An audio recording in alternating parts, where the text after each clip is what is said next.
Hi, everyone, and welcome to another episode of the SportsTech ALLSTARS podcast. I'm keeping our theme of AI in sports running. For the month of June, we've had some excellent guests already. We started in motorsports with Grip. We don't get to talk much about motorsports. That was a lot of fun. We talked about AI for injury prevention with Zone 7, a leading light in that area. And today, it's all about the love, and that's in tennis, though. We're going to talk. Yeah, I get a bit cheesy for my intro. Swupnil, stop judging me. We have a tennis-based startup, one of the leading lights in that sport. I have to say, a company called SwingVision, and I have the CEO Swupnil Sahai on the episode today. Welcome to the show, Swupnil. Hey, thanks for having me. Super excited to be here. Yeah, like I said, I promise it won't be as south as cheesy as that intro, but yeah, a little bit of fun on a Thursday afternoon is not so bad. All right, Swapnil, so where are you calling in from, first of all? I'm calling in from San Mateo, California, right here, kind of in the heart of Silicon Valley. That's where we're based. We're And actually just got a new office here. fantastic. The reason I bring that up also is because that would have made it easy for you to pop over to WWDC. And what did you do at WWDC, Swapnil? Please tell us. Yeah, WWDC this year was crazy. I've been there before, but this was definitely the biggest one yet. They announced the new Vision Pro headset, which I actually got to see in person, which is like super cool. And we actually finally won one of these guys. I actually brought it with here with me. This is our Apple Design Award, so it's pretty cool. So yeah, there are only 6 apps that win every year, and we were one of them. It's a huge honor, and it's kind of like your dream as an app developer. So that was definitely the highlight of the week for us. That is quite a highlight. When Apple is giving you a design award, then I think you guys are definitely doing something right. You're fully representing the Apple brand, by the way. So props to that as well. No, I believe you won. I had a quick look at the TechCrunch article. Won best app in the innovation category. I didn't see any more Correct. specific beyond that. So was it innovation in sport or just innovation? No, it's just innovation in general. So, I mean, Wow. they have 6 categories. They have inclusivity, they have kind of like interaction, social impact, and so it was amazing because this isn't just sports. This is like any app on the App Store. There's, millions of apps on the App Store literally, and only 6 win every year. So it's a huge honor. And I mean, some of the other winners were some leading consumer products like Headspace and Duolingo. So this really, I think, puts us at the really top there. And we won for innovation. So it's incredible. It's not just innovation in sports; it's innovation in anything. So it's a big deal, and we're super proud. And I think we got it because we've just have this amazing integration of all of Apple's products. We're really kind of the bleeding edge. I mean, I think there's no other app that's doing as much as we are in any category with your phone. I mean, we're really doing some intense processing here. It's equivalent to what's running in like a self-driving car, but it's running on your iPhone. So it's pretty insane that we can even do it. But it's obviously amazing to get the recognition from Apple. That is incredible. We want to dive into that, also address that. Headspace and Duolingo, two apps that I use very often, but let's say not suboptimally. It's one of those like I hope to be better with my language learning and my meditation, but nobody wants to know about that. First, what we do want to know about is you and Swing Vision. So before I get to Swing Vision, I want to talk to you. I want to know about the man or the team behind the product. Where did this come from? Like, what's your background? What took you to setting up Swing Vision? Sorry. Yeah, I mean, bit background on myself. So, I was born and raised here in Silicon Valley. I've played tennis my whole life. Went to Berkeley for my undergrad, where I actually now teach as a professor. And I went to Columbia to pursue my PhD in statistics. So I was trying to go the academia route, but while I was there, I got interested in self-driving cars, actually. And so I ended up working at Tesla in the autopilot team after I finished my PhD. And that's kind of where I started to get really experienced in kind of computer vision and tracking objects using the cameras. And I got to see how powerful that could be. And as a tennis player, I always wanted to just get stats on my game, and there was no way to do that. Unless you're a professional and you're playing on like center court at Wimbledon, you don't really have access to really good data on your game. You need some expensive system that has like 10 cameras installed on the court, thousands of dollars. No, amateur player can afford that. And so I wanted to build something like Strava where it's like super easy. Anybody can use it just using your phone, nothing else. And I think my work at Tesla gave me the confidence that we could try to build something using the iPhone camera to track the ball trajectory and generate all the same stats, and maybe someday even solve the line calling problem, which is probably the biggest problem in all of tennis. So that was really kind of the initial idea. It was just more of a dream, and it was like, hey, let's see what we can do with a phone. And as we kind of built the app and launched it out in the world, that's where it started to really pick up. And it's been amazing to see how customers have used it. The product has evolved a lot over the last 4 years since we launched. But that's kind of the short story on SwingVision and myself. And we'll get to more details on SwingVision, but I have to, I mean, so you've got the accolade or the award that you showed us, but a quick look at your website seems to tell me that Apple likes you guys a lot. So you won App of the Day in May 2020. You've been part of the iPhone keynote and the iPad keynote both in 2021. Yeah. So it's like you're a poster child almost in this area. No wonder you're sporting plenty of Apple goods. Amazing success. Kudos on all the success. That's great to hear. We've actually known Swupnil and SwingVision for a while. We did a small tennis tech event back in 2020. Swupnil and I were just talking before we came on for the recording. I mean, it's great to see you guys progress since then. Like I said, we did that in 2020, and it feels like every year you guys have moved forward. So move forward with what? Now break down the product a bit for anybody who doesn't know what SwingVision is. Yeah, so basically the way it works is if you're going out to play tennis, you set up your phone on the back of the court. We have our own stand now that we sell. It's basically like a selfie stick. It fits in your tennis bag, but you can sort of like extend it and like hook it on top of the fence. And that gives you this amazing angle of the court from behind. And then you just start recording, and the app does everything from that point. So it's using the cameras, it's recording your video, processing the video in real time on your device. So the video is not being sent to the cloud or anything like that. It's all just using the power of your device and the neural engine on the iPhone. And then from there, we're able to generate stats of both players. Doesn't matter which side of the court you're on. We track the stats for everybody. We can tell you the speed of your shots. Where is the ball landing? Is it in? Is it out? Is it a forehand? Is it a backhand? And from that, what's really incredible is once you're done recording, you get access to all these amazing highlights. So immediately you can see like, show me all the forehands I missed or all the backhand winners that I made. And then instantly you will create a highlight reel of that. And I think that's really been the magic of the app is it's just all this stuff is just done automatically. And then more recently now you can even challenge line calls. So like if someone hits it really close to the line, you're not sure if it was in, you can actually just pull up your Apple Watch and like challenge the call. It'll show you a zoomed in slow motion replay of the shot. And it'll tell you what SwingVision thinks happened, whether it was in or out. So that's been really fun to use. And obviously you could see how that's going to be massive for amateur competitions. But that's kind of how SwingVision works. And it's pretty incredible because it's the only product that's able to do this with just one camera, one phone. Traditionally, you need to have at least two cameras. Most systems have like 4, 5, 6, 7, 8 cameras that are necessary to triangulate the ball. But we're basically the only ones to be able to figure out how to do this with one camera, and we've patented that technology as well. Yeah, I think tennis is one of the sports that lends itself to computer vision quite nicely because it's a finite area. The angles are relatively clean about where you need to set up to make sure you get both players in frame and the full court and stuff like that. So Yeah. it's a sport that you can. I think there's a reason. Also, we've seen a lot of good companies, mainly Israeli tech, which is spent time on this. But you've actually taken it down to your iPhone, and I say iPhone specifically because you have not bothered with us Android users for some reason. Are we just of no interest to Android users who play tennis? Like, what is that story? No, we've been working really closely with engineers at Google and Samsung on it actually, and it's really just hardware limitations, unfortunately. So Apple's hardware is just really far ahead on the AI side. The latest kind of high end Google and Samsung phones have kind of caught up in AI processing, but the issue now is more just kind of heat management. So, for example, the latest Pixel 7, we actually are able to run SwingVision on it, but if we're recording at like 60 frames per second, it actually overheats in like 15 minutes, which is not enough for a tennis match. Okay. And then Samsung actually doesn't even allow third-party apps to record at 60 FPS. So they kind of cap out at 30, which is not good enough for tennis. The ball is moving too fast. You can't do much at 30 frames Right. per second. You need 60. So it's really just been a hardware limitation. Unfortunately, it's out of our hands. We want to come to Android. We're dying to come to Android.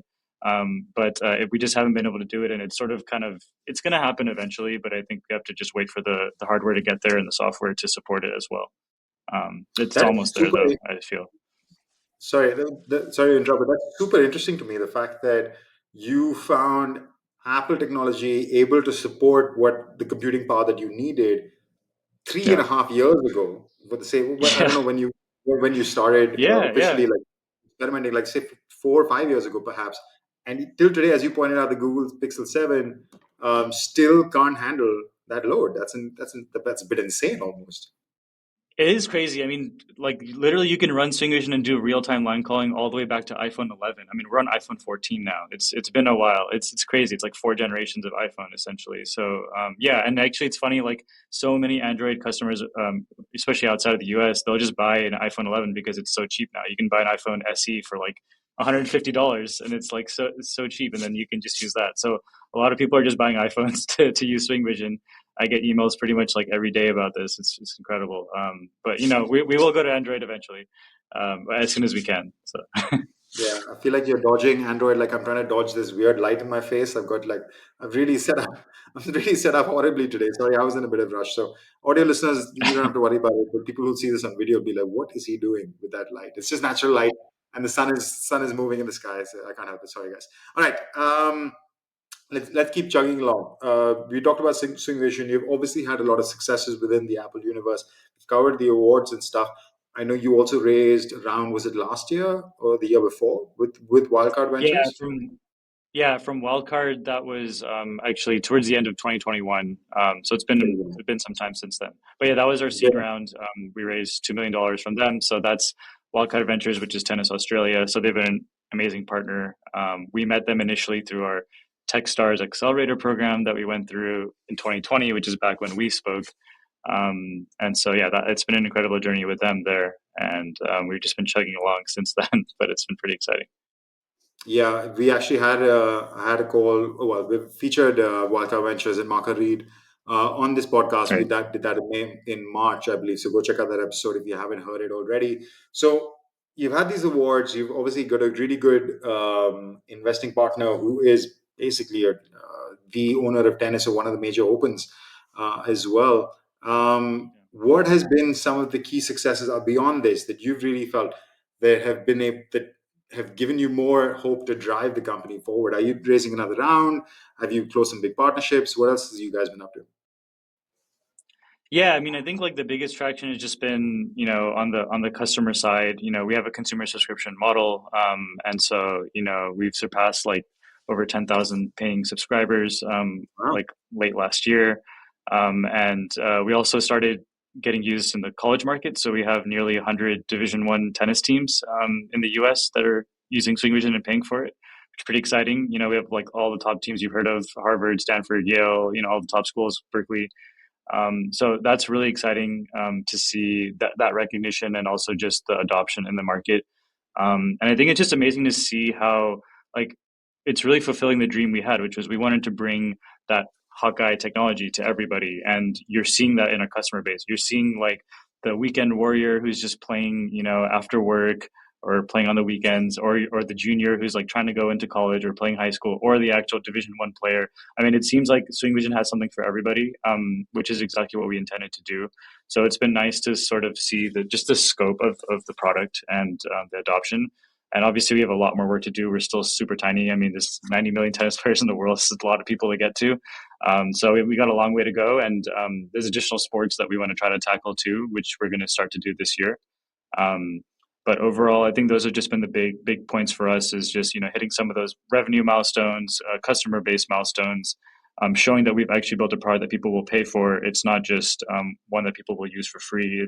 It's providing very significant value, and we have really good retention as well. So I think like all of that's been great from like the business side, and that definitely helps with investor conversations, and that too. So no, yeah, overall it's been pretty exciting last couple of years. Yeah, what better credibility than thumbs up from your users, from people who actually want to spend money to buy a product. I want to spend a little bit of time talking about the actual tech, or like let's say the evolution of tech. So you started I don't think you told me the year. Was it like 18, 19? When did you actually start? 2019 was when I left 19. Tesla. Yeah. So, and um, it was always going to be an AI based product where you were using the computing power of the iPhone, as you said. Since then, have I mean, you could argue, depending, certainly from a layman's perspective, somebody from the outside the tech world's perspective, AI is a topic that is erupted, of course, with Chat GPT now on everybody's phone Yeah. and involved in everybody's life in a significant way. For you, as somebody who's been using technology related to using AI for Yeah. your product, have you seen any change? Has this been a ramp up since the evolution of AI in the data sets that you are working with since the launch of, say, ChatGPT 1 to 4 to OpenAI's Yeah. open APIs as they're opening stuff up? Does that change the speed at which you're working on your product? Yeah, I mean, there's definitely been lots of innovation in AI, and I think lately a lot of it's been focused on these like language models, which are helpful for a chat type of interface. That's not something that we do today in SwingVision. We're very much more focused on like vision-based models, and video. But there is also innovation happening there in terms of generative AI. You're seeing some really cool companies coming out, and just the amazing stuff that, for example, Adobe's been doing with Photoshop and integrating AI there to make editing a lot faster and easier. And that's going to kind of permeate to video pretty soon too, and it's going to become extremely easy to do video editing. You'll be able to do that with just some basic text prompts, and you won't need to be an expert in Adobe Premiere to make an amazing cinema quality video. So I think that's really exciting, and that's probably more of where there might be some learnings for us in terms of being able to iterate more quickly. I think ultimately one thing that's different from us compared to most other AI startups is we don't really depend on these other technologies. We have our own proprietary data that we collect. We're not just like a wrapper on ChatGPT or something like that. So I think that's always been us from the beginning. Is we are kind of the base layer on the AI. We have our own data. We have our own models. We don't depend on anybody else. But obviously, we still try to learn from the industry and what's happening in the latest research and technology there. And so, we're going to be doing some cool stuff in generative AI eventually. Um, and in potentially even with language models too, kind of going more into next year will be the focus. But right now we're still sort of trying to hone the core product experience that we have in SwingVision. But it's a very exciting time, I think, for anybody to make a company in AI, and we're just going to see a lot of great startups, which is awesome to see. So Which is awesome to see. And you talked about your first party data. Was, of course, you're collecting so much data through the camera of the phone, and that's yeah, the power. That's the data that you're using AI computing power to leverage all sorts of good stuff with. So I want to touch upon something that you just said towards the end, that we're going to use this and to help evolve the product further, either using LLMs. Let's not even go like everybody's going to have an easy text prompt on everything now. So that's yeah. almost like a given. But on the video side of things, how do you see the product evolving? Is there like a next big leap that you think that you can take, or is like just continuous um, iterations which will be better than the one before? Yeah, I mean, I think a couple of like fun examples are, let's say you're live streaming a match with SwingVision, right? And so, maybe you're playing like a college match or it's like a high school match, your parents can't attend, or you have like your friends and family wanting to tune in from around the world or around the country. And so imagine we could layer on top this like AI generated commentary. So you can like choose your commentary. You could say, I want John McEnroe to commentate this match, and it'll be personalized, and you'll see John, you'll hear him say your name, like, wow, that was an amazing shot, from John there down the line, whatever it is, right? Like it would be personalized, AI generated, and it's going to feel realistic. So I think that's a really kind of fun application of AI there that we can do. And then I think also using generative AI on the video side would be kind of interesting, is that you could kind of watch the video from any angle. So even though we're using a single camera for a capture, we could sort of recreate the scene and let you watch it from any angle. So if I'm trying to watch my son play, like I can make sure I'm always right behind him, whichever side he's on the court, or I can see an instant replay from like different angles, just like you see it on TV. You could basically make that viewing experience equivalent to what you see when you watch professional tennis, but you do that at the amateur level. So I think it's really just all in that same spirit of what we've tried to do, which is bring the pro experience, right? That's always been us from the beginning. And so that's what AI will enable you to do from the viewing experience, is like anybody can watch their tennis and it'll look like a pro match. It'll have all the same characteristics. You can have the logos around the court. You can superimpose a stadium court if you want to. You can make it look Right. like you're playing in Wimbledon. Like, I mean, you can just see how crazy this gets, but I think it's going to be very fun. And I think it'll bring out lots of creativity to the content that people capture and create from their own matches. So yeah, it's going to be super exciting, and it's just around the corner. It's not too far away, I think.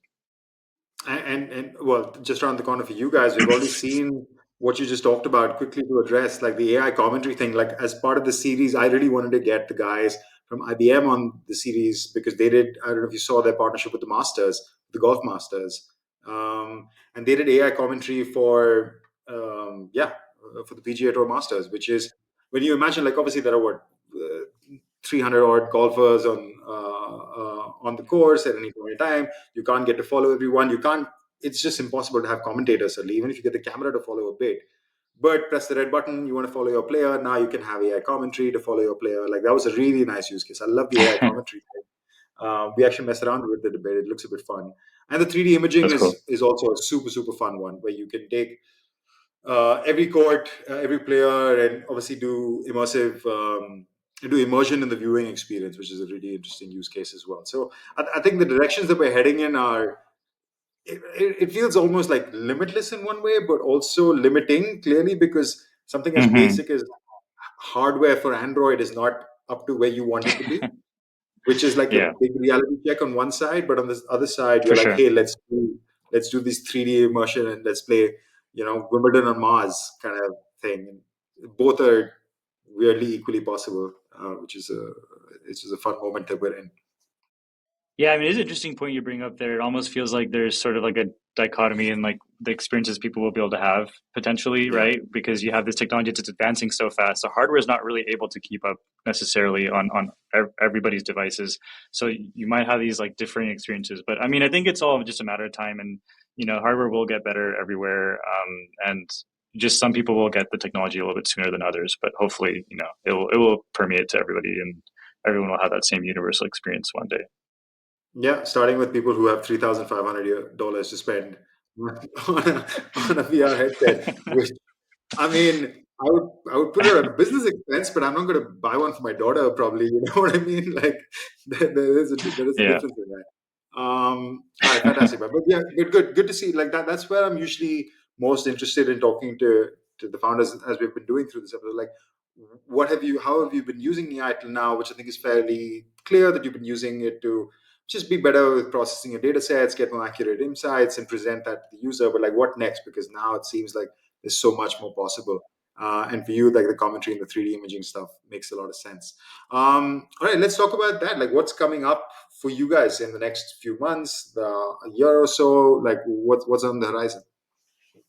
Yeah, I mean, the big thing for us is actually the line calling and how accurate it's gotten now.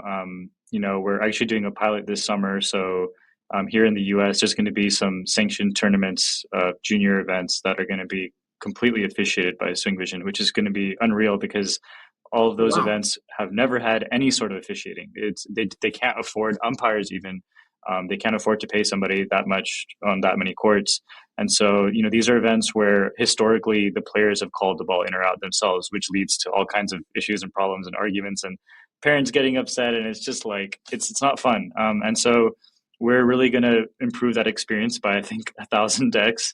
And the idea But here is, sorry, just to stay on that, is it still just one phone on court, or you have like at least two phones, one on each side, kind of thing? no, so for this first pilot, it's just going to be one device on the fence, but there will be a secondary device at the net post, which is where players will be able to go to do the challenge.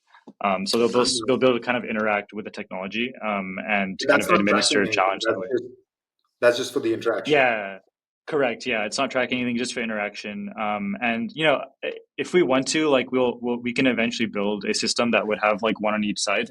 But what we're finding is that even with just one at the backcourt, we actually have better accuracy for those close calls than the players do. We've surpassed human accuracy at this point on both sides of the court with just one camera. So you could use two, but like you're not going to really be able to tell the difference as a human because it's still better than your eyes. So but yeah, we wanted to start with one. We wanted to keep it really affordable, really accessible. As these devices get cheaper and cheaper, two devices will be pretty easy to do too. You could imagine. But yeah, that's the plan, and I think it's really exciting. It's the first time it's going to be used in an actual sort of like USTA kind of an event.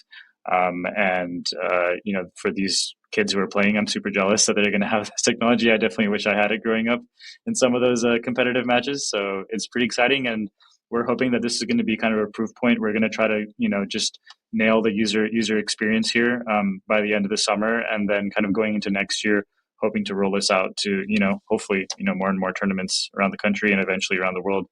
And that's really the plan. And, we're focused on junior events because that's where I think we can have a really big impact. That's where the budgets are going to be a little bit less. So cost is a big concern.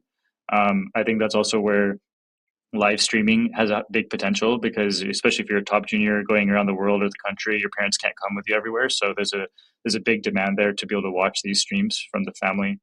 And ultimately, that's the biggest drop-off point in tennis. It's kids playing competitively and then running into these issues with like line calling, and it just becomes like a bad experience. Like there's no other sport where you have to worry about this.